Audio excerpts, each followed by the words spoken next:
అందరికీ నమస్కారం. నేను మీ బొత్స శ్రీనివాస్. రేపు జరగబోయే అసెంబ్లీ ఎన్నికల్లో ఎమ్మెల్యే అభ్యర్థిగా జనసేన పార్టీ కూటమి తరఫున నేను పోటీ చేస్తూ ఉన్నాను. ఈవీఎం విషయంలో 5వ నెంబర్పై గాజు గ్లాస్ గుర్తుపై వేసి మీ అమూల్యమైన ఓటునిచ్చి అత్యంత మెజార్టీతో నన్ను గెలిపించాలని కోరి ప్రార్థిస్తూ ఉన్నాను.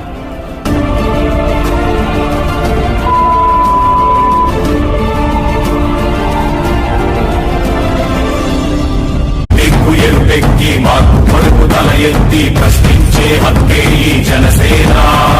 కళ్ళు తెరిచి ఎలుగెత్తి గుళ్ళు కడగలువ శక్తి నిలదీసే హక్కే ఈ జనసేన.